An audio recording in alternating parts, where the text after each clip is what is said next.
আসসালামু আলাইকুম রহমতুল্লাহ। আজকে সারাদিন কই কই যাই বা কী কী করি সব আজকে দেখাম। কাজের উদ্দেশ্যে বের হয়ে গেলাম। শুভ সকাল, সকাল 5টা বাজে এখন।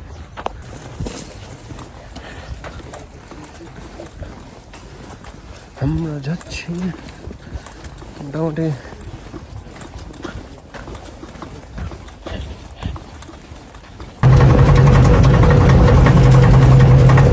এটা হচ্ছে ইউক্রেনের অপরূপ সৌন্দর্য।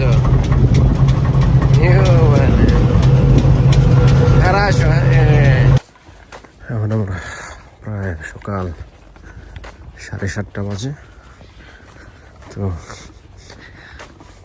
যাইতেছি প্রায় 40 জনের মতো যাইতেছি একটা জায়গায়।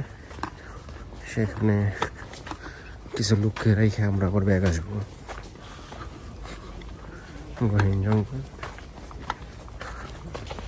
তো আমরা খুব কি বলবো, মানে এখানে কথা বলে যাচ্ছে না জোরে, কিন্তু পিছনে অনেক সামনে লোক আছে অনেক। তো সকাল 9টা, সকাল 9:30। ফ্রন্ট লাইনের পজিশনে চার ম্যাগাজিন খালি করলাম। শুধু সামনের দিকে শুধু গুলি করা। কানে দেখছেন কানের অবস্থা কি, কানে সামনে ওরা অন্যজন গুলি করতেছে। পজিশন শুধু সামনের দিকে জোর রাখা, খারাপ মানে ডাইরেক্ট ভয়ঙ্কর অবস্থা। যাই হোক, দোয়া করবেন। আরও খালি করতে হবে আজকে ম্যাগাজিন, প্রায় 20টার মতো সম্ভবত।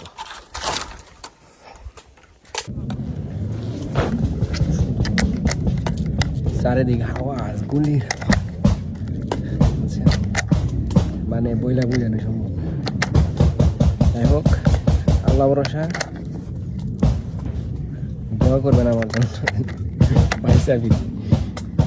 জানি না বাঁচবো কিনা। এখানে যেহেতু মরার সম্ভাবনা বেশি, বাঁচার সম্ভাবনা খুব কম। তারপরেও সবাই আমার জন্য দোয়া করবেন যেন অন্তত বাইসে থাকি।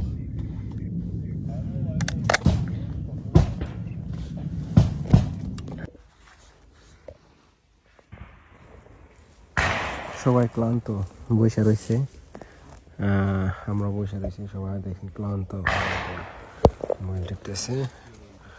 আমরা বসে রয়েছি এখানে মূলত প্রায় এখন বাজে 12:30। 11 কিলোমিটার রাস্তা হাঁটলাম টোটালে এই পর্যন্ত। আর সম্ভবত 5 থেকে 7 কিলোমিটার যাইতে হবে। আমাদের একজন হারাই গেছে পিছনে, ওদের জন্য ওয়েট করতেছি। 2জন পথ ভুলে অন্যদিকে চলে গেছিল। তো যাই হোক, আল্লাহ ভরসা। চারিদিকে গুলির আওয়াজ। মানে আমি খুব সাধারণ একজন মানুষ, খুবই সাধারণ একজন মানুষ। আমি এতটাই সাধারণ এবং আসসালামু আলাইকুম রহমতুল্লাহ শুয়ে রয়েছি। তারা 2জন এখানে বসে রয়েছে। তো মূলত প্রথম যখন আরবিতে আসছিলাম তখন খুব ভয় পাইতাম, কান্নাকাটি করতাম। কিন্তু সময়ের বিপরীতে মানে এখন আর কান্নাকাটি করি না, বা কান্নাকাটি বলতে এখন আর ভয় লাগে না। সামনে গোলাগুলি হইতেছে, এক টিম, ওরা শুধু গুলি করতেছে সামনে, আমরা এখানে রেস্টে আছি। তো এখন আর আগের মতো ভয় লাগে না। মানে কেন লাগে না, যেহেতু যুদ্ধে আসছি, সেই পড়ছি এখানে। যত ভয় পাবে তত মানে টেনশন, চিন্তা ভাবনা, মানে সমস্যার সম্মুখীন হতে। তো এখন আর আগের মতো ভয় লাগে না। তবে শুধু মিস করি বাংলাদেশের